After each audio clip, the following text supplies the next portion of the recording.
This is another edition of This Week in Wisconsin Prep Hockey. I'm Mike Hammett, along with the Berg family and Dan Bauer, our astute panel. Guys, we got plenty to talk about tonight, so let's go ahead and get right to things. Let's get the games of the week going here. Let's go, Dan, you go first. Bay Area taking on the Storm. That's always a real barn burner. Yeah, actually was a barn burner. Yeah, last Thursday got to travel to the beautiful Mosinee Rec Center for the game with a rematch actually of the last two state tournament championship games.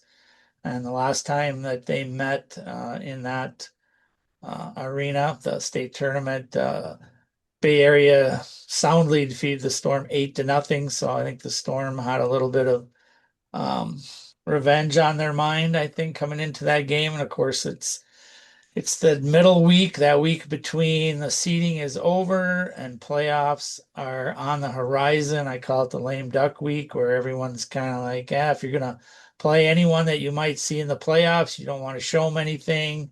You don't want to do too much. And I felt like that's kind of what Bay Area looked a little bit like to me. I just didn't think they were as creative, didn't do as many things as I normally see them try to do in a game. But they did. The Storm came out, and they work harder than any team in the state. I honestly believe that, and they had a lot of energy. They came hard at Bay Area to start the game, and for a little over 4 minutes into the game, off a face-off in the Bay Area zone, Jaden Yurkovsky got a loose puck just past the dot inside the circle and just cut across the hash marks and fired and scored her 22nd goal of the year to make it 1-0 Storm. A minute 45 seconds later, the Ice Bears, who took a few penalties in this game, I was a little bit surprised to see how many that they took. They put Central Wisconsin on the power play, and there was a shot from the point, and Emma Brandt found the puck, I think, kind of behind Reese Spearing and got it tucked into the net. There was quite a pileup of people down there, but got into the back of the net, and the Central Wisconsin had a 2-0 lead just 6 minutes into the game. That all despite the fact that they would get outshot in the period 14-7. So the first period ended 2-0 with the Storm leading. Second period got started, and Faye Brunke, who um, didn't really guarantee a win against the Storm in the state tournament last year, but came pretty close to it in the press conference when they were talking about who they wanted in the championship game, and she seems to kind of have their number. Uh, she forced a good forechecking effort, forced a turnover, bad pass in the Storm's offensive zone, and Lily Lyons pounced on the puck and fired it home for her 13th goal of the year. Interesting thing about Lyons is last year in the regular season, she did get some playing time. She had no points. And this year, she has scored her 13th goal and has 29 points. So quite a breakout year for her, and kind of helped fill some of that scoring void that they missed from Emily Bill and Juliana Bradford, who are graduated. Storm came back and got that 2-goal lead back again.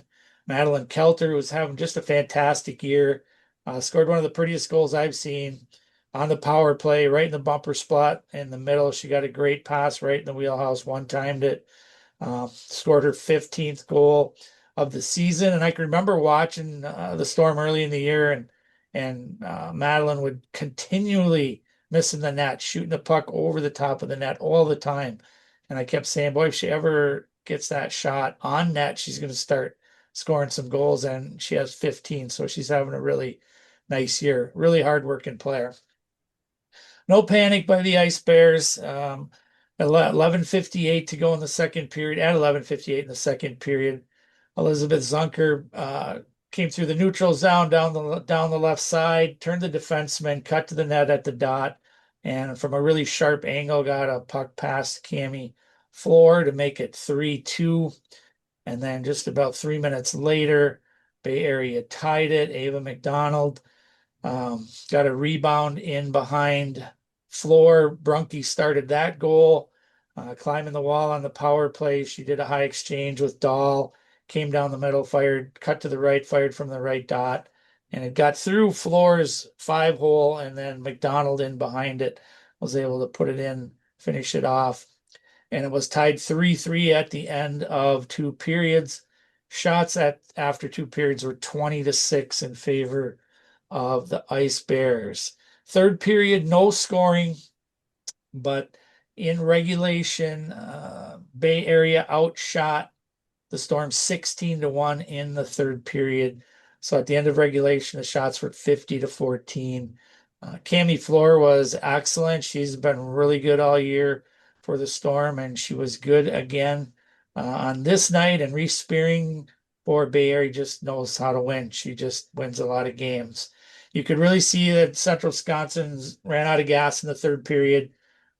Bay Area is a 3-line team and pretty bring those 3 lines at you all game long. The Storm plays mostly 2 lines. They put some other get some other players in occasionally, but they're mostly a 10-player team, and it was so obvious in the third period. Jaden Yurkovsky, who is one of the hardest working players, but you can just see that her tank was completely empty in that third period. And Madeline Kelter too, who always goes 100 miles an hour, lost maybe a couple of RPMs in that period also. So they headed to overtime. Just a couple minutes into overtime, there was a block shot in the Ice Bears end. Maya Shepard grabbed the loose puck high in the slot, and by the time she touched the puck, Brunke was already on the way to the red line, and a great pass from Shepard right from behind Brunke. She did a great job of pulling that puck in, which is hard to do when that puck's coming directly behind you. But pulled it in across the red line, went down on floor and hit the water bottle to end the game in overtime, and the Ice Bears escaped with a 4-3 overtime win. Both teams will get a first round bye. And then next week on Tuesday, the Storm will get the winner of Northland Pines and Wisconsin Valley Union. And that'll be the third time those teams will play, no matter who they meet. And Bay Area will get a really interesting matchup, in my opinion. They're going to get either Fond du Lac, who they just beat maybe a week or so ago, 3-0 with an empty net goal, or they're going to get Fox Cities, who they just beat 2-1 about a week or 10 days ago. So those should be two really tough games, and I don't know that the Ice Bears are going to have just a wide open walk to the state tournament. I think their sectional is going to be pretty tough this year. I did see one other game quickly. I'll just throw out there on Friday. I watched Wisconsin Valley Union beat the Stoughton Icebergs, who is the one team I hadn't seen yet this year. That was senior night at the Southwood County Rec Center in Rapids, and WVU beat the Icebergs 5-1. Lily Chicky put on a show, senior. She had a hat trick. The more I watch her play, the more I like her. Big power forward, great in the corners, understands how to get to the net and can shoot the puck pretty well. Annika Mueller did a yeoman's job for Stoughton with 36 saves, and I would say for sure 2 of the 5 goals she never saw. WVU does a really good job of getting some traffic in front of the net. And that was it for me for the week. So necessarily not going to be a waltz right in for the Ice Bears, but we'll cover that here in a little while. But Burglar, was it Burglar or Bill Jr.? Which one of you two went out to see that game? The It Nina was taking it them. was me. It was you? It was Okay. me, and I know you're surprised. I've been somewhat AWOL most of the season. I've not been able to get out much. The listeners probably don't know it, but 2025 for me health wise sucked. You don't know it because I'm not one of those people that share all their problems on Facebook, but I've been up and down since on a roller coaster since August, and yeah, I've missed a lot of assignments at Wisconsin Prep Hockey. Apologize to some of the players of the week. You didn't get necessarily your fair share of promotion that you normally do. But anyway, I only bring this up to prelude to the fact that I was at the game and I'm standing before the game talking to Gunner. Um, if you don't know who Gunner is, well, that's too bad for you. Gunner's great. And I was talking to him, and it's like, yeah, I'm the men, so I knew I couldn't stand down at the end for the whole game. So I went and did something I never do. I went and sat in the stands with the parents and the fans and was reminded again about why I never do that. Um, Let me start with a quick game recap. Unlike Dan's game, I don't think these two teams are holding anything back. It was two top six teams going at it head to head. It was a great battle. Nina scored first in the first period. Carter Simonson got the puck down in the corner, walked out in front of the net and roofed one on Scalcucci. West tied it up very late in the period. Tegan Rasmus hit Xander DeBile in front of the net for a quick one-timer. Um, then Nina got the scoring opened again a couple minutes into the second period, and then things just went Wausau West's way. Uh, Starting with the power play, where tough puck luck, as my cameraman Brett said. A wild shot from the point, high over the net, hit the glass, took a weird bounce off the glass, came back, hit the goaltender in the back, and went in the net to tie the game at that time, tie it up at two. Cooper DePoit scored two goals late in the third period. The first one, he came down, streaking down the left side, cut across the front, waited patiently for the goalie to open up his legs to try to get across the net and slip the puck in between.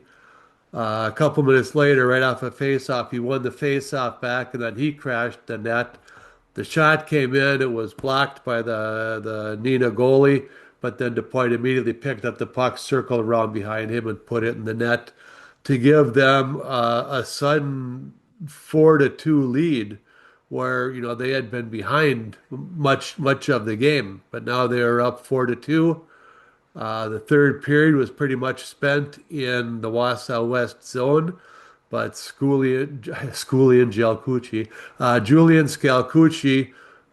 stood tall. He only gave up one late goal with like 29 seconds left on a power play. West even had to kill off a 5-on-3 power play for about a minute and a half in the waning moments there, but just an exciting game. And it was everything you could ask for Division One Wisconsin high school hockey game. They were battling it. It was physical. And to listen to the people in the stands, you would think they were watching some sort of travesty on the ice. As soon as the Schroeder brothers came out onto the ice, the Wausau people are all up in arms. Oh God, these guys again, they always screw us. And as soon as first whistle was blown, the Nina people, oh God, whenever we come up here, we get screwed. There was one guy who kept yelling at least once each period, probably more than once each period. Pretty one-sided game out there, refs. Um, and I really don't know what the hell he was talking about. The penalties in the first period. There were two penalties called in the game. They were both right after uh, Nina scored their first goal. There was a little mix up in front of the net, and the refs took both players because, exchanging recipes, whatever. Um, Penalties in the second period. There was one on Nina. They kind of alternated Nina Wasa, and then after that, they were a bunch of penalties matching up. Now we can dispense with the myth that, at the end of the game, the penalties should be even for each team. They shouldn't. If one team commits more penalties than the other one, they should get penalized more. But this one, coincidentally, it was even right up until the third period when Wausau was getting a little desperate, and they had the last couple of penalties. They had the only two penalties in the third period. Um, but it was exciting, and Wausau has a beast on their defensive line. Number 12, Shea Jones. He's big. He's like 6'4", 240 pounds. When he hits you, you end up on your back. And he's very good at open ice hits. Guy comes down on him one on one. He offers him, please take the outside. I will chase him to the corner and mug you there. Or if you decide to step across the middle, I'm going to set up, I'm going to step up, and you're going to be on your back. And every time he did that Nina section, oh, what the hell do you call that, ref? Well, I call it an open ice check. It was beautiful. I've seen the Schroeder brothers a lot this season. The Schroeder brothers are the Peters brothers. I haven't been to that many games, but I think those are the only guys we have reffing in this part of the state. Um, I usually see one combination, and the Schroeders are consistent. I knew everything they were going to call. I knew the marginal stuff that they weren't going to call. When it comes to penalties, there's three different qualifications. There's what I call, the God and everybody penalty. That was so blatantly obvious that God and everybody saw that one. You got to call it. They called those. There was a checking from behind or a boarding in the third period on Wausau West that everybody saw, so they called it. If it takes away a scoring opportunity, there was a call on Nina in the second period when no, second period. There was a call on when, Nina forward got away and the West guy hooked him, taking away a scoring opportunity. Wasn't obvious enough for a penalty shot, but, those calls, the obvious calls were made. The marginal calls, you got to give the refs some leeway. And I thought they did a great game. I mean, a great game, but there were F bombs flying. I mean, if you bring a kid to one of those games and you listen to all the F bombs being thrown at the referees, it's a wonder we have a shortage of referees. I mean, give them a break. I mean, they called a great game, and you'd think it was a travesty. Both sides got screwed royally in that game. But other than that, it was a beautiful game. I enjoyed every minute of it. After two periods sitting there listening to that, I did go stand up and, you know, stood down at the end next to Gunner, for the third period, and enjoyed that period much more. Although it was at the far end of the ice, the period all took place in the Wausau West end. But like I said, Scalcucci was big, and it was a very good game. Ended up 4-3. Nina, um, yeah, the shots were 17-4 in that third period, but Nina could only get the one power play goal with 29 seconds left. So great game by the Stars on Wausau West, DePoit and Scalcucci, and a good solid game by Nina. And yeah, too bad, you people that were in the stands, you missed a good game by concentrating on the wrong thing. Forget the refs, watch the game. It was great. And with that, let's go see some players of the week, MJ. Okay, the Quench Players of the Week. Here's what we got. Congratulations on the girls' side, Caitlin Gustafson of the St. Croix Valley Fusion. Tuesday, 21 saves, 0 goals against, 3-0 blanking over Hayward. Thursday, 29 saves, no goals allowed, 4-0 win over Chippewa Falls Menominee. So she had a pretty good week on the girls' side. That's Caitlin Gustafson of the St. Croix Valley Fusion. On the boys' side, Drew Burr of Baldwin Woodville. Tuesday, 2 goals, 4 assists, and a 13-0 win over Spooner. And on Saturday, 4 goals, 2 assists, 9-1 win over the Northwest Icemen. So Drew Burr had a pretty good week as well for Baldwin Woodville. And those are our two Quench players of the week, Caitlin Gustafson of the St. Croix Valley Fusion and Drew Burr of Baldwin Woodville. Congratulations to both of you. I got one notable performance, I'll call it, because this doesn't happen very often. In the Badger Lightning game, forward Elizabeth Haug scored a pure hat trick.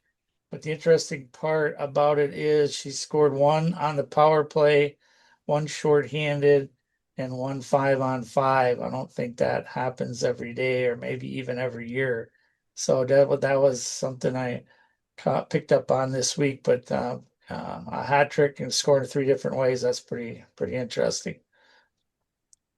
As a team, it usually happens, probably almost every, well, not even almost every game, but an individual player to have a natural hat trick that way, that's pretty impressive. Okay, well, enough of us. Let's move on to Bill Jr. The WIPH Coaches Top 6 presented by Quench. Bill Jr.'s taken off his shoes and counted everything with his toes and fingers, and this is what he came up with. Thanks, MJ. Same team this week, but a slightly different order. Hudson is back on top at number one. They were third last week. Wassa West drops from one to two, and Spash drops from two to three. Madison Edgewood, Nina, and University School of Milwaukee still round out the Division One top six. Also receiving votes this week were De Pere and Notre Dame.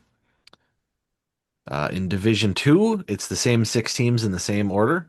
Waunakee, McFarland, Northland Pines are the top three. Somerset, St. Mary's Springs, and River Falls are 4 through 6.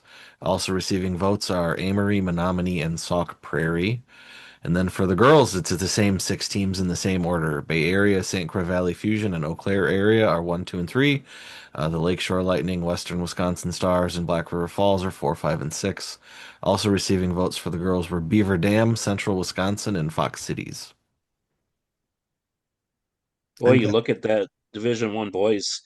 Hudson number one, Wausau West number two, Spash number three, and they're in the same sectional. Man, oh man. And those three teams are all within one ballot of each other. Mm. Um, so yeah, in the final rankings, 1 point separated Hudson and Wausau West, and Spash was 2 points behind that.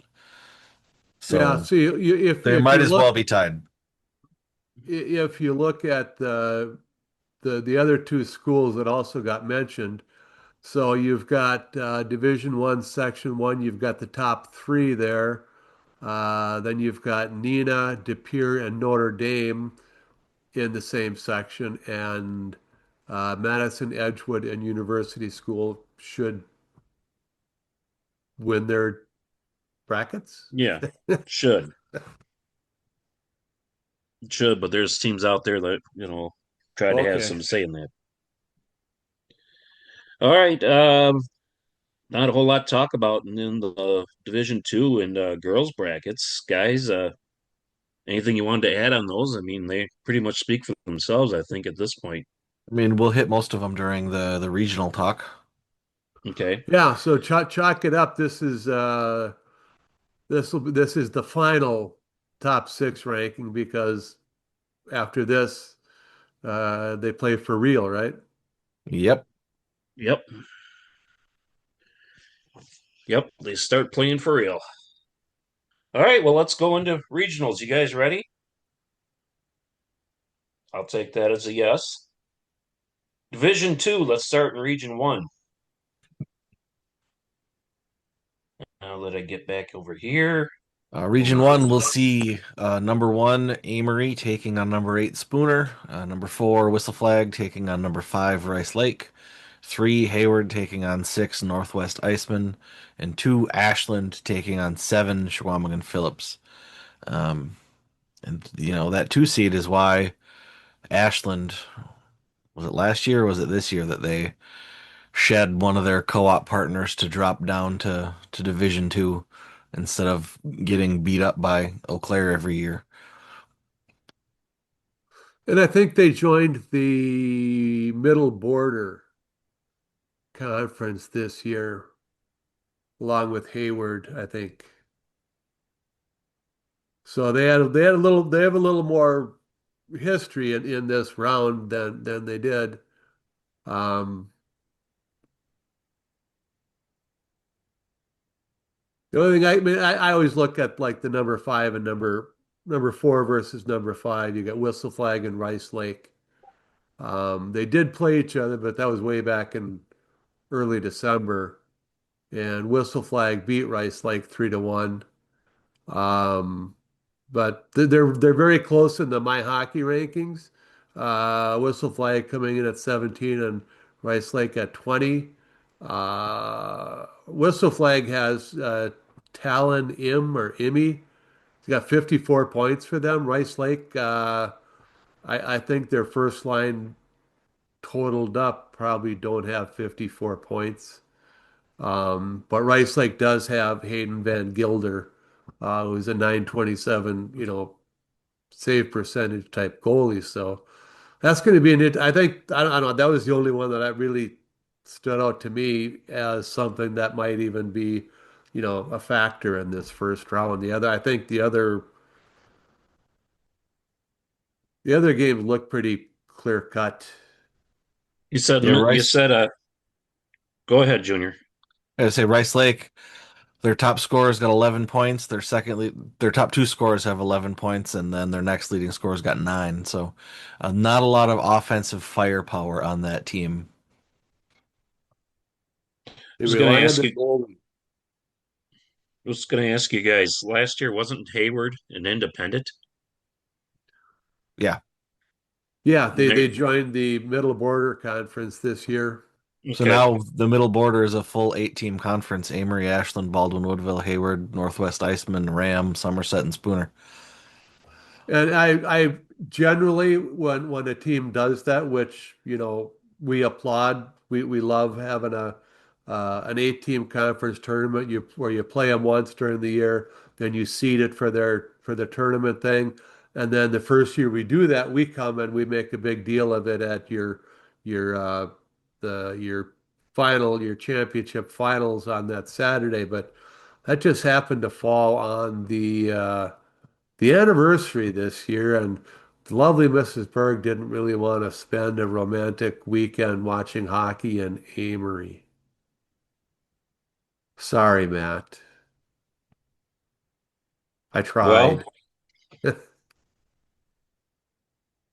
can you blame her?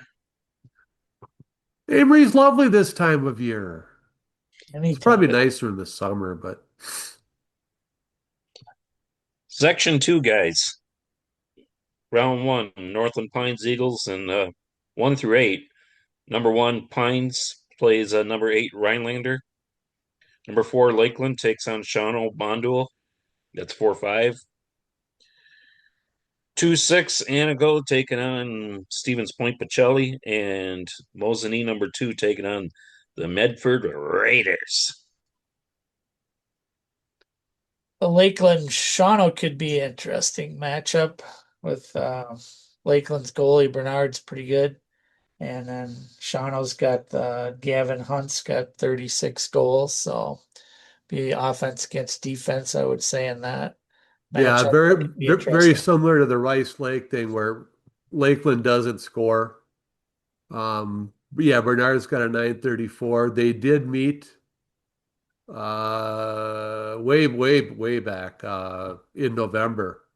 Um, Lakeland beat Shawano 6-1, but Shawano has been trending upwards all season, and I think Lakeland started out. Lakeland, I think their lack of scoring has just kind of dragged them down. So if anything, I don't know if Shawano's ever had a playoff win before. I don't recall one. So I mean, I think, yeah, I think Shawano's, like I said, they've been trending upwards this year. If they have had a playoff win, we'll know that soon. Yes. It'll be pointed out. We get immediate corrections. I don't think Uh, they've had one since they came back. I can't speak to them the first time around. Okay. Anything else you guys want to add about this section? Nope. well, Tomahawk should be number one, but yeah, other than once that, again, there's a notable exception. The Great Northern Conference winner is kind of missing from this section this time. Hmm. I wonder why. Going on to section three. Somerset, the number one seed, takes on Viroqua. Baldwin Woodville, the four seed, takes on number five Marshfield. Menominee, the number three seed, plays the Black River Falls Tigers, and the number two seed River Falls Wildcats takes on the West Salem Panthers. this is Think a weird one. I think as far as their one seed go, I think Somerset's kind of vulnerable. I don't know that they're vulnerable against Viroqua, but they've had some stinkers this season. And Marshfield is a pesky team. Um, Marshfield jumped out and took a lead on Wausau West a couple weeks ago. They took a lead on DC Everest a couple weeks ago. Um, so Marshfield against Baldwin Woodville will be an interesting one. In Baldwin Woodville, were they the four seed before they had a bunch of games vacated, or are they the four seed because they had a bunch of games vacated? I think Hmm. they were the fourth seed either way. Um, and they did play. They beat Marshfield again though back in November. It was 4-3, so it was an even game. And uh, Malden Woodville's got Drew Burr, who's our player of the week. He's got 60 points, and he gets matched up against Wyatt Fisher from Marshfield, who's got 59 points. But again, if you're going to look at an advantage, you have to go with goalie Landon Veenendahl for Malden Woodville. He's got a 916 save percentage. Um, so that might give them a slight edge. I think the when they met the first time, Baldwin beat him in overtime, right? I think the shots were 52-35 Baldwin. But again, like you said, that was literally first game of the year for Baldwin, I believe, and probably really close for Marshfield. So Marshfield has been playing better. I think that'll be a good game. Yeah, I think Marshfield has improved over the course of the season. Their last game against Stevens Point was a loss, but it was 4-1, which is a fairly competitive loss against Stevens Point. And I don't know, if Point was rolling their regular lineup, but Grant Molsky had a third period goal in that game. Grady Miller had a first period assist, so they were seeing the ice. Um, so I think Marshfield is primed to get a win. I mean, they shocked everybody a couple years ago when they beat Wausau West, but they're primed for a win in this one. And then, um, doesn't Black River Falls have somebody who's awesome? Lakowski, Yeah, Calvin yeah, Kelvin scores, Mikowski. I scores mean, like 3 goals every game. yeah, Black River Falls against Menominee is going to be an interesting one because Black River Falls does have one of the best scoring forwards in the state. Menominee, obviously, they've seen lots of good forwards playing with, in that Big Rivers Conference, but Lukowski's got 92 points on the season. That's a tough thing to play in your first round playoff game. Yeah, you're the three seed versus the six, but their leading scorer has 92 points. Um, that's a scary matchup. And Menominee did beat him twice during the year. Don't So you dare say it, Burglar. Oh, come on, please. and they played 4 days apart, which was weird. They played twice, but it was 4 days apart. So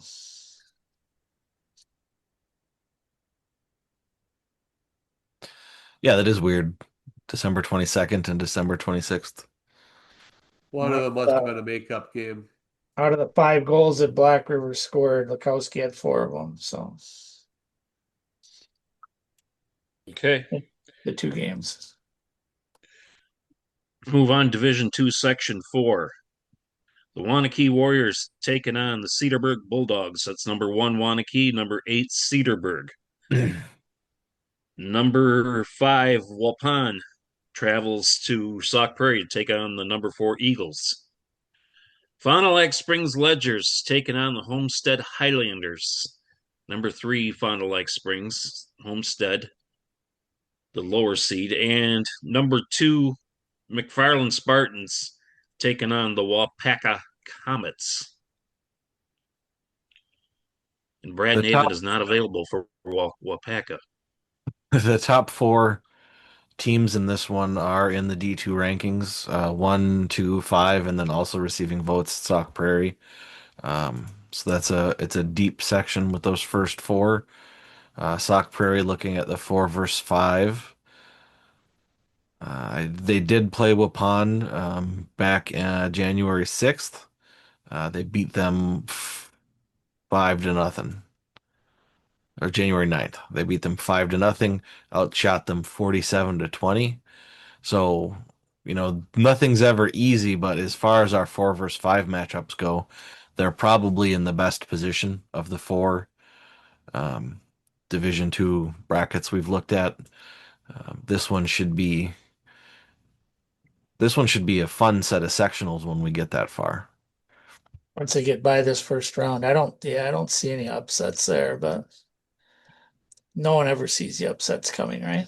That's why Now we they're do have called to at least upsets. we do have to at least say the word homestead or we'll get yelled at. Don't call them Mequon Homestead. We Don't just have just to we just have to say the word because one year we went through our whole brackets and we didn't even mention that Homestead was playing and we got yelled at. And it was one of the years that like they were like really good. I When don't know what happened. Mako, when Mako was still there, Volkovac, No, not that far back. not that far back. It was Was more that than when if you left Joe Laredo alone in the slot? it was around that time. Jeff Rashan was still doing the stack rankings. Um, and obviously he was at Homestead, so um, yeah, there was just one year we forgot to mention them entirely. Well, I remember the one year we mentioned something about Arrowhead not being very good, and Jeff Rashan jumped us about that. And We, he went and says, "Oh, I'm going to go let my players know." And you know what? They still lost. yeah, even with the billboard material. Yeah. I will say that Springs beat Homestead 5-0 in their matchup earlier this year, but Homestead actually outshot them in the game, 20-16. So I don't know what they did. I mean, 3 of the 5 goals were power play goals. Clean that up, and they're right back in that game. All right, guys, let's move on to girls. Section 1 girls. Yeah, round one, the Storm and the Spartans get byes. So number 4, Wisconsin Valley Union will take on number 5, Northland Pines Eagles. And number 3, Hayward will take on number 6, Medford. Yeah, and they've all met during previously. Hayward actually didn't play Medford this year. But Point WVU has played Pines, I think 3 times they played. And Wisconsin Valley Union's won all 3. So Pines has some good young players. I think they're a team that will be continue to get better every year, but I'm not sure they're ready. Although they do have Lucy Nowak in goal, and she's one of those goaltenders who can steal a game for you. But and Hayward, of course, is trying their best to get to the section final because they get to host it at the Hayward Sports Center this year. The thing about Pines is they've lost to the Valley Union 3 times, but there was a 3-1 game, then there was the 6-0 game, and then there was the 4-2 game. So two goal losses. But they also have a 2-goal loss to the Storm at 3-1, a 2-goal loss to Hayward at 2-0. So like they're right in there in most of those games. They have the one bad game against the Union, but the rest of them, like they're right there. And when you're playing a 2-goal game against somebody, it's a bounce or two, and you could be right in it. Yeah, Pines just kind of doesn't really have that go-to scoring punch yet, but they again, like I said, they have some really nice young players, so I think they're going to be fun to watch, and they are getting better.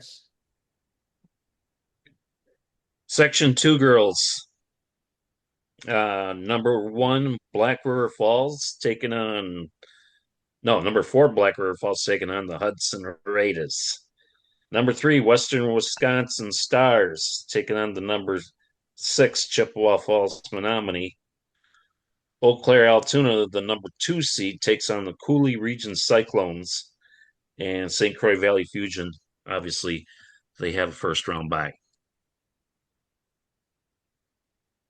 Yeah, this is always a really good sectional. This will be one of the toughest. I think this and section three, I think will be the most highly contested sectionals. Hudson Black River should be a really good game. Hudson, when you look at their record, you look at what they did down the stretch. When in terms of wins and losses, it's not very impressive. But if you look at how close they played everybody down the stretch, um, I mean, they're all 1 and 2 goal games. yeah, they're a team that typically comes together in the playoffs. So I think that'll be a real interesting matchup. Black River, they basically they have to be like 2-1, 3-1. They don't score a lot of goals either. They depend on their defensive structure and their goalie to keep the games low scoring. So I think that'll be a really good game. I'm thinking I'm gonna hopefully get to that one.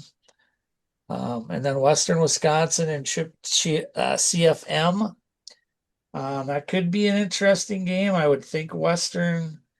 They beat them twice during the year, pretty handily, 6-1 and 5-1. So, but CFM, if they can get Lindstrom and Allison Zoo to score, they're pretty good. Their chances of winning go up exponentially. And if those two don't score, um, if Allison Zoo doesn't score, they haven't won a game that she hasn't scored in this year. And Lindstrom has only 2 goals in their losses this year. So they depend on those two. This is like our girls section of death. I mean, four of our top six teams are in there. Yeah, it's going to be it's very competitive. Last year was crazy. Was all the quadruple, triple, double overtimes. Eau Claire was in, and yeah, it was the most entertaining sectional last year. And since I always need to be reminded of it, and for any of the boys hockey fans who don't follow the girls that much, the Western Wisconsin Stars are Amory, New Richmond, and Somerset. If you're comparing them to the boys' side, I always forget who the Western Wisconsin Stars are. Like, where are they from? I just know they're from over there somewhere. Yeah, and they have a good team. They play yeah, they played 10 games over in Minnesota. So they see some good competition. They went 5-5 over there this year, but I think they shoot for I think their goal is to try to, create a schedule that gets them a 500 record or somewhere in that ballpark. They finished 14-10. But I was always told as a coach that if you have the perfect schedule, you finish 500. That means you scheduled the right strength. So they're pretty close there. Section three for the I have girls. wait. I have to ask Okay. Dan a question. He might know. The Western Wisconsin Stars list their goalie coach as Matt Page. Is that the same Matt Page that carried Hudson or not New Richmond to a state runner-up in 2003 on the boys' side, losing to Superior 3-2 Bubba? in the You mean championship? Bubba Page? Bubba. I do not know the answer to that. Okay. No, I don't. Well, maybe we'll find out I tomorrow. can. Yeah, we'll probably know by tomorrow. Who's also the goalie for Richmond. Didn't they play a game against Verona that year in the playoffs too? That was a long game, went into overtime or something. I I don't could be remember. wrong. I just I remember that he was like awesome in the whole tournament. And then they lost 3-2 to Superior in the state championship game. okay. Fond du Lac Warbirds in this is section 3. Bay Area Ice Bears have the number 1 seed, of course, so they are off. Fond du Lac Warbirds, number 4, Fox City Stars, number 5, they will play. Number 3, Lakeshore Lightning, and number 6, Arrowhead Warhawks. And USM Co-op and the Brookfield Glacier to be taking each other on. I hate all these weird names. When I look at them, I don't even know what team we're talking about. So the uh the Fox Cities Fond du Lac, I think, will be the most entertaining game of the three. That should be a really good game. Fox Cities has been playing really well, and Fond du Lac just struggles mightily to put the puck in the net. But if they can find a way to score a couple, they have a pretty good shot to win because Kennedy Coleman normally doesn't allow more than 1 or 2 goals or none. So I think that should be a real entertaining game. I wish I could be in 2 places at one time on Thursday. Although I guess we don't know for sure that's a Thursday game yet. Oh, it says unless noted. Is that new? That just changed? Yes. Eh. Oh, is that what they did? Because the WIA hadn't, they had always put up Thursday or Friday, and I emailed them, and they didn't. So now it's Thursday unless it says Friday. Yeah, that's just they just fixed that. Yeah. That's as of this afternoon because this morning when I was updating games, that wasn't on there. Yeah. Hmm. Well, that means I can't be in 2 places at once. Section 4, number 1 seed is the Beaver Dam Golden Beavers.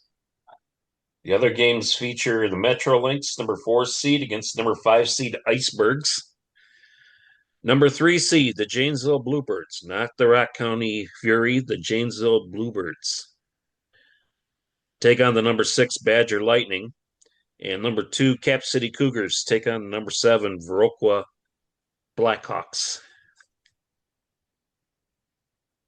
Yeah, and this is, the as far as strength and looking at the rankings and the power, the Maya hockey and all that, this, looks to be the weakest of the sectionals with Beaver Dam being at the top there. And they've had another really nice year and also have the state's leading scorer. So that will be interesting. But there's a lot of really good goaltenders in this sectional, which could make it pretty interesting. Bazell from Metro Lynx is a really good goaltender. Mueller from the Icebergs. Janesville's been playing really well, and they've found a goaltender that's has been doing a great job for them. So, in Cap City also has a good goaltender, and if it falls like it has the last couple years, it'll be Cap City and Beaver Dam in the section final. That's the way it's been. And Cap City has been red hot, just like they've done the last 3 years. Started slow and then has just had a great second half of the season, and we'll see if they can get back to the state tournament. Yeah. And in case you don't know, I mean, uh, the Janesville Birds didn't jettison their whole co-op with the Rock County Fury. They simply just rebranded it as Janesville. I think it's still all the Because same teams. it's because Janesville's the administrative school of the whole thing. If And we're going to do the work to administer the team, we're going to name it after us. they Kind get of a like nice Northland brand new Pines rink. did. What's that, Dan? They got a nice brand new rink, so I think they're pretty happy. Their coach said it's a little challenging at the beginning, but really happy to where they're at right now. So I'll tell you what, I just pulled them up here. In their first games, one, two, three, four, five, six, seven, they were 0-8-1, I think, right? oh, 8 and 1, right. since then, win, win, loss, win, win, tie, win, win, win, win, loss, loss. So since the beginning of the season, they've once they got out of that, boy, they've played much improved hockey. Yeah, it'll be interesting to see. They'll probably wind up playing Cap City for the right to go to the section final. That could be a pretty good game. And I look here, they beat Cap City 3-0 in one of their matchups. Yeah, and they lost 3-2 to Cap City earlier in the year. And even their last two games that they lost a very close 3-2 game at Beaver Dam and a 5-4 overtime loss to Brookfield. So, they're playing good hockey down the stretch. And, we'll see what it gets them. And while we were doing this, I looked up the answer to MJ's question. What's that? In the first round of the 2003 state championship tournament, Matt Page and New Richmond did in fact beat Verona in three overtimes, 2-1. That was the Dan Sturgis, Jack Skilly years. Yep, Jack Skilly had Verona's goal in that one. Um, then New Richmond beat Wisconsin Rapids 3-1, and then they lost to Superior in the state championship game 3-2.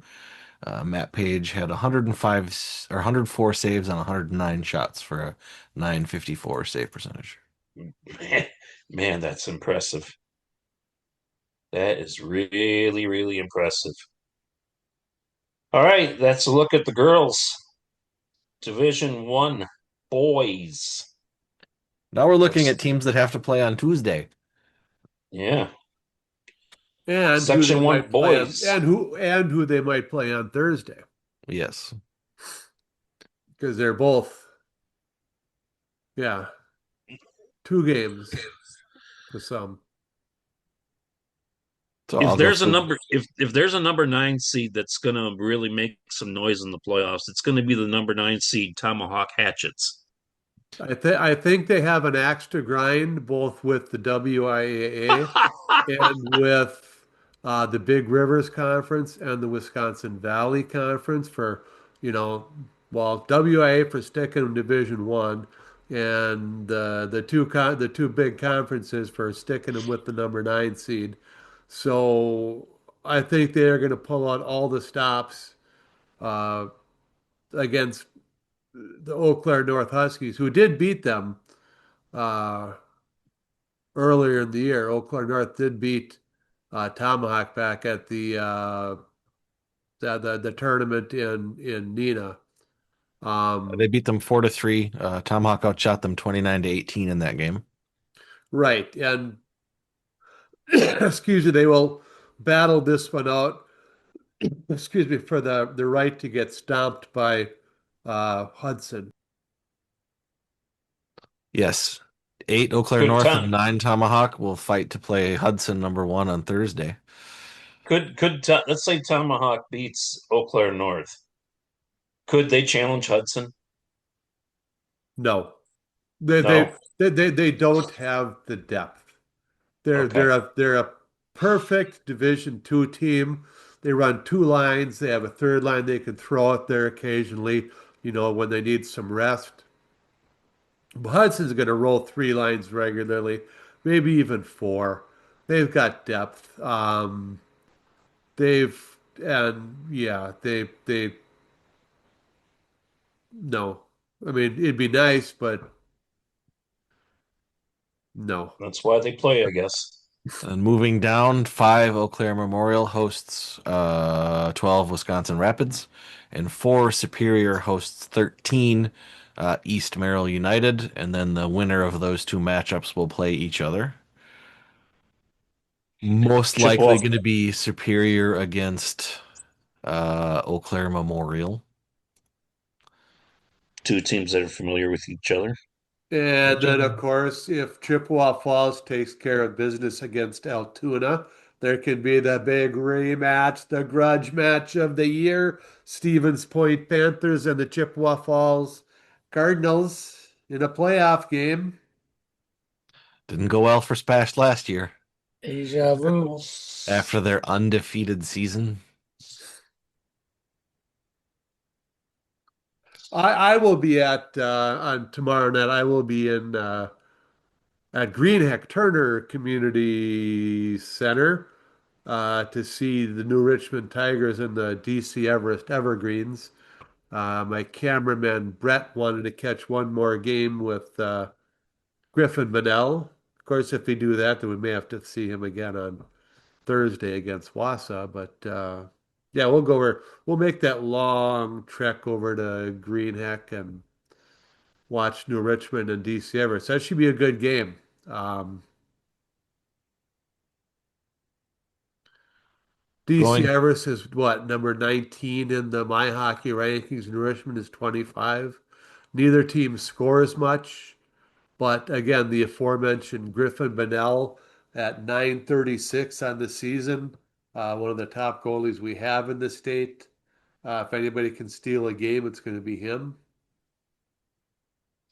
then, yeah, and I think more than anybody, Everest is happy that West got the two and Spash got the three.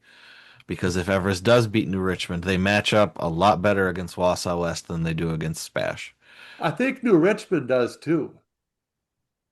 To be perfectly honest, I think most teams match up better against Wausau West than they do against Spash. That's not to say Spash deserve to be number two and West deserve to be number three, but West's speed is not nearly as deep as Spash's. Spash's second line and third lines are markedly faster than Wausau West's, um, but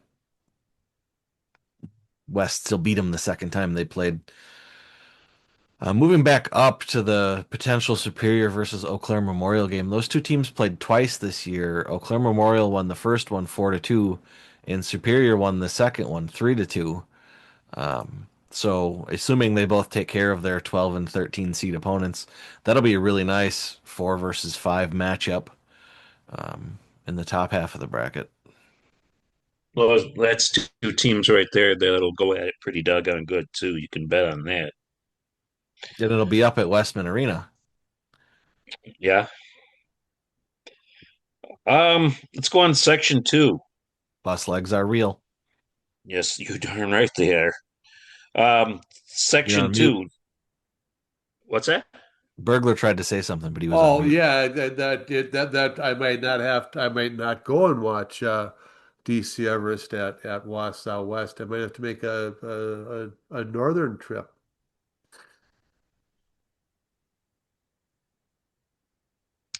Number two section.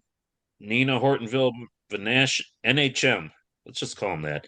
Number one seed. Number two seed De Pere. Number three seed Notre Dame Academy.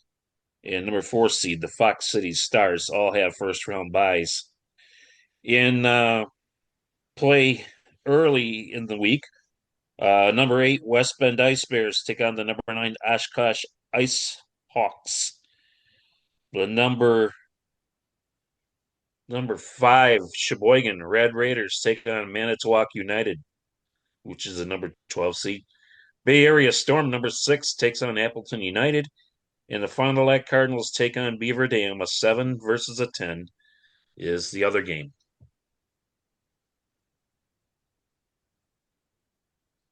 I'm looking at this, guys, and I'm wondering, really, does there any teams other than the top four that would have a chance? The Well, Bay Area Storm can skate with Notre Dame, I think.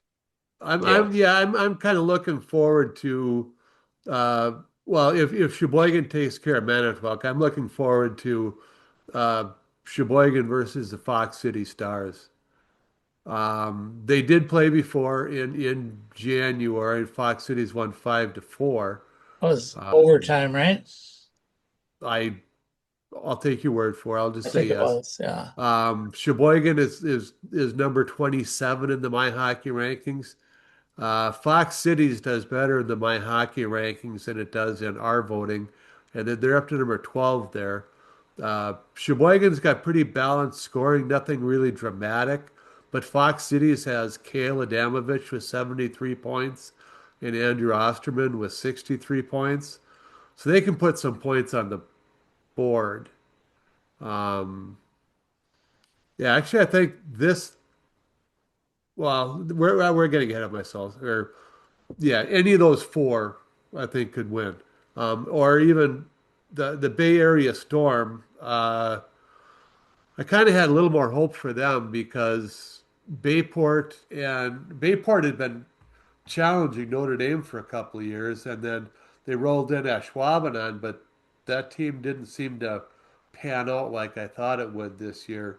They're a number six seed, so they could still end up playing Notre Dame, which had been, the old Bayport Notre Dame game. It had been a barn burner for several of the last sectional finals, I think. And they were the team that gave Notre Dame Academy in their undefeated season, gave them the most trouble. Took them to But overtime twice. yeah, that's a few years ago.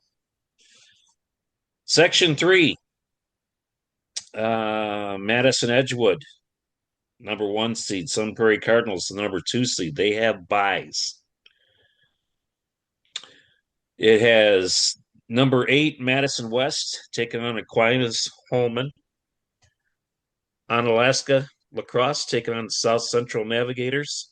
Verona taking on Baraboo. And Monona Grove against Stoughton. Oh, and Madison Memorial taking on Tillamook Sparta. And Middleton plays RWD.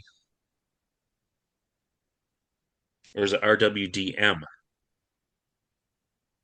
It is RWDM, but we just call them RWD. Okay.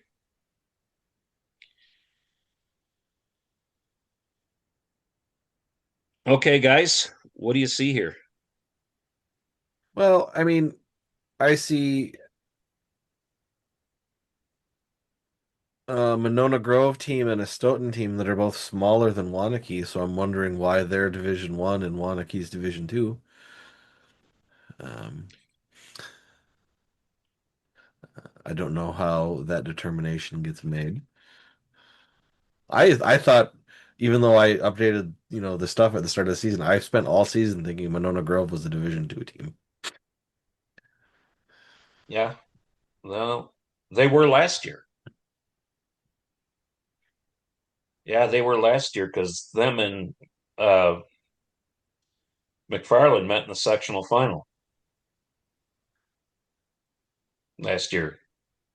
I was at that game, Yeah, so, but that's but that's it's besides the point. yeah. Now they're Division One team. You know, Monona Grove's played some pretty good hockey this year. I mean, I'm going to give Jack Andringa some props They've here. played some very good hockey this year, and um, Jack does something that every other coach in the state could take note of, is that on game day he tweets out their line chart for the day. Very helpful. If you decide to watch the game, if you're there, if you live down in the area and you're going to be there, or if you watch a game on Live Barn, you can see who's on the ice together. You've got a plan in your hands. It's very nice. That's like what most colleges do, a lot of junior teams do. It'd be nice if more high school teams did it. University school used to do it all the time. Monona Grove does it now. It's very helpful. You look here, Verona taking on Baraboo. You figure that's probably going to be Verona coming out of that one. You know, guys, I did see Verona earlier in the year, and they got beat by Madison Memorial recently in overtime.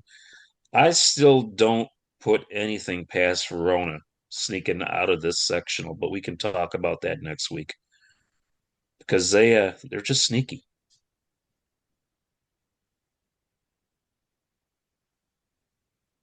Anything stand out there to you guys? Any games? I think Onalaska Verona could be a good, interesting game. It looks like those two could potentially meet the second round. Yeah, that should be a good 4-5. Other than that, Onalaska's I got don't a know that.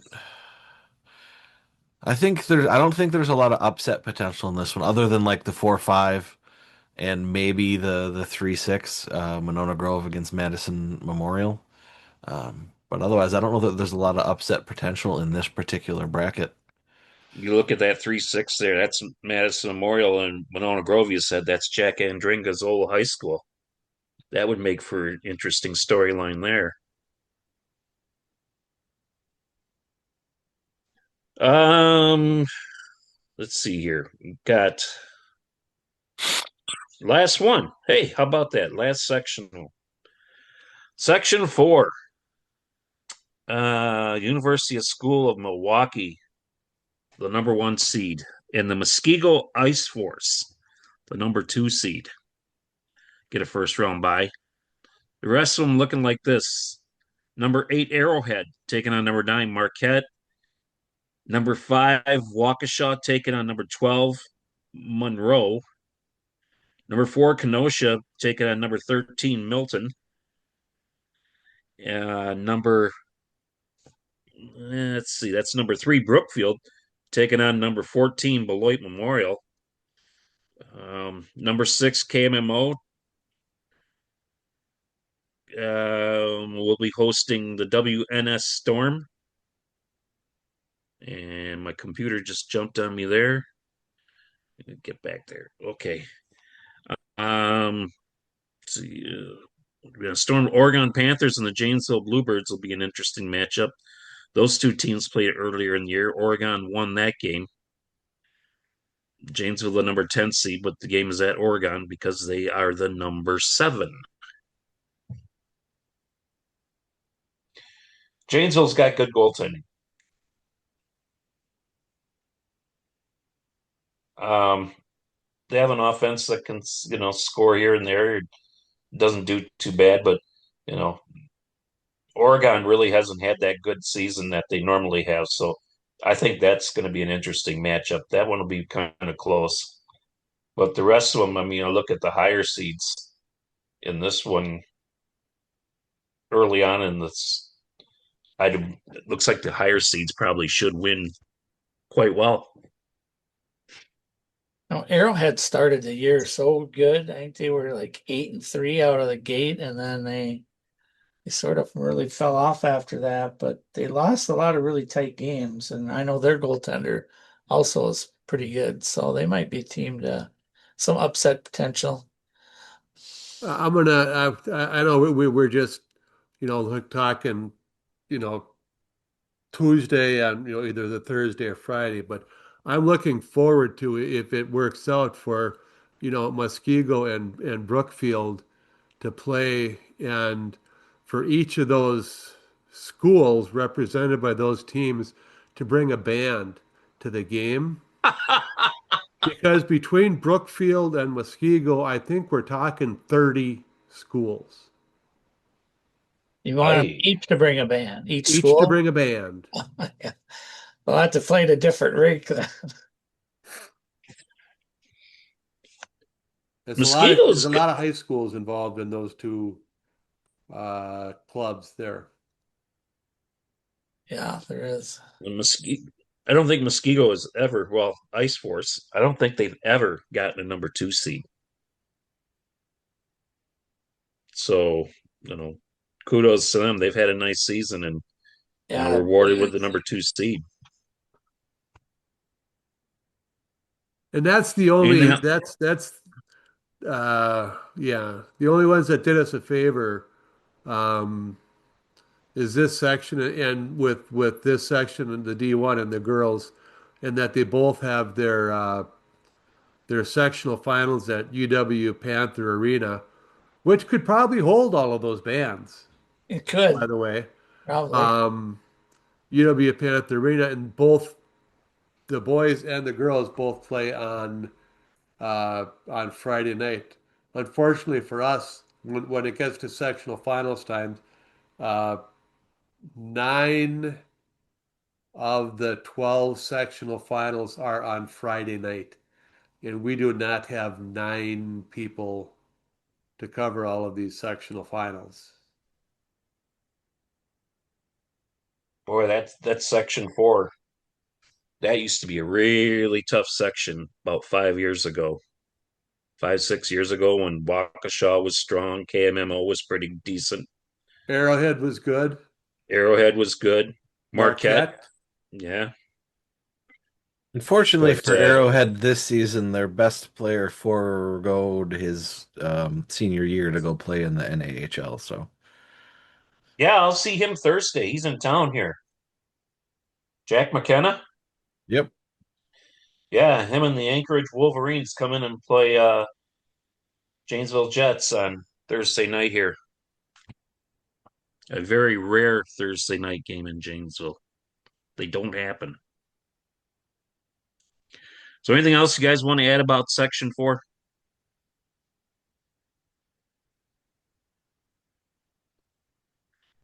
I'll take that as a no.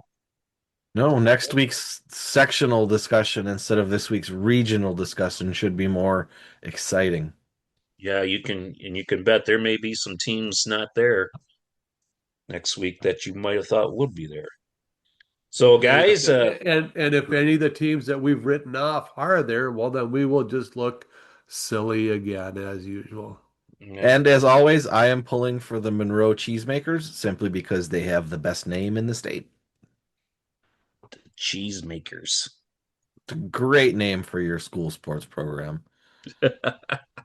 Used to be a football power years ago. Won some state titles. Um, anything else you guys want to add tonight? The only Oh, thing I want to, the only thing I want, I gotta say it. For a lot of the players out there, uh, this will oh, be the end of for most of you, this will be the end of your competitive high school, I mean competitive hockey career. There aren't that many Wisconsin players that go on to play beyond high school. There are some that'll go to the select junior teams, and some will try to hang on with NAHL three. But for most of you, it's you're going to be your last hurrah for your high school. Please do not take this opportunity to schedule or to fix any old grudges that you may have on a team. If your team is losing or behind, near the end of the game, do not say, "Well, I got nothing to lose, and I've never liked that son of a bitch, and I'm just going to take him out." Um, don't do that. Don't tar your reputation, the reputation of your team, your coach, your school, your parents by doing something uh, stupid, let's say, on your last hockey game of your high school career. Play it cool, be smart, be respectful, um, and don't be dumb. Don't be that guy. no, don't be that guy. And it's always kind of sad here, Bill, when you look at this time of year and you know that your season could be done in one game. And I had two sons that went through hockey, and I know when when their high school career ended, it was pretty hard for a while there. But the sun does come up. Anybody want to add anything else? One thing on my part. USA women's hockey team. They are going to roll in the gold medal game. They're going to win. The men, I don't know, but I'll tell you, what do you? I don't want to keep a long discussion, but I am just not a fan of fighting at the Olympics in hockey. I I'm not a just fan of fighting in hockey, period. I know that puts me in the minority. I think most hockey fights are dumb. Yeah, Um, like the Four Nations things with the T'Chuk brothers jumping Canadians right off the initial face-off. That was about as dumb as you can get. That is not hockey, is my book. but I mean, like Tom Wilson took that penalty the other day, and you know, I just the Olympics are supposed to be, I don't know. Do you want to call it sports in the purest form? I don't know, but I just think it has no place whatsoever in the Olympics. I would agree it doesn't, I don't think it has any place in any part of hockey, but again, yeah, I'm also in the minority when it comes to that thought, but just don't think it adds anything to the game. No, I don't. No, I don't either. I think the uplift people talk about, the crowd gets into it and it jazzes your team. I don't think there's any evidence that it actually does that. I mean, the crowd gets into it, but I don't think it improves your team's play um, more often than, or maybe it does, but not more often than it also hurts it. I just think most hockey fights are dumb, especially like I can sort of understand it when there's like a bad hit, like an illegal hit, but so often a guy takes a clean check that just happens to be hard, and somebody's gonna come and drop the gloves with it. I'm like, it was a clean play. Deal with it. yeah. As far as I, you mentioned the U.S. women's team to start this conversation. 5-1, 5-0, 5-0, 5-0, 6-0, 5-0. That's their goal. That's their game scores so far in this tournament. as the They have kids given say, up one goal in 6 games, and they have scored 31. And as the kids say, Canada that's got just their sick. captain. Canada got their captain back, and it took her 2 goals for them to beat what, Switzerland today to get into the Yeah, gold medal game, 2-1. yeah. Yeah, The difference is that Canada, and they do this with their men's team too, they prioritize pedigree and experience over who are the best players right now. In the US, they have some older players who are there for pedigree and experience, but they're still good. But primarily, the US team is built on speed. And they showed that when they played Canada and whooped them 5-0. they They're skated circles around them. they're built on speed. Canada has too many. I mean, you hate to say it about somebody who's 33 or whatever. They have too many old players on their team.